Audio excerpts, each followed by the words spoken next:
something so starkly other. It could be identified easily, picked out of a crowd, marked like a sticker on somebody's back. Kick me, I have depression. I didn't realise that depression was something that creeps. Something so small, like a bad day that doesn't end when the sun goes down. This vague feeling of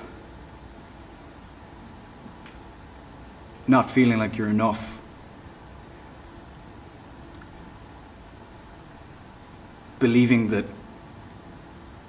it's normal to not want to leave your room for days or weeks on end. In my case, I needed to be told outright that I needed help. I was so convinced that everything was going to be all right, that the numbness that had wrapped its tendrils around my insides was going to just go away. That the insomnia, the panic attacks, the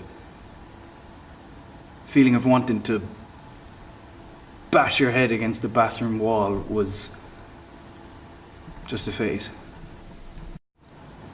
It was my 5th year English teacher that made me realise something had to be done. I don't remember how the topic arose, but one day in class there was a discussion on self-harm. I could tell she noticed I started to panic.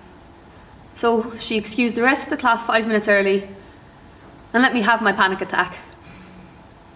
She kept me reassured until I got my breathing under control, allowed me to shake the pins and needles that were running up my arm, and then told me I had to see a therapist. I was horrified. A therapist. But I wasn't mad, I said to myself. The idea of speaking to a stranger about my feelings, or lack thereof, was terrifying to me. Eventually she convinced me to see our psychologist friend and to speak to her for an hour to see how I felt about it. Reluctantly, I agreed. It was 4 years ago. I'm still seeing a different therapist today.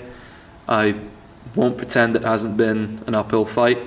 You know, there are days that seem like they just don't have any light, and nights you just want to go to sleep and not wake up. Those days are getting fewer each passing year. You know, I know that wouldn't be the case if I hadn't had help every step of the way. Confronting your own mental health is scary. Coming out and telling others about it, even more so. My parents were the ones I was most afraid of telling that I needed help. But they were more supportive than ever I could have hoped. My friends have tolerated every breakdown, every setback that I thought would lead them to abandon me. Without them, I would have never have realized that it's okay not to be okay. I have depression, but it does not define me.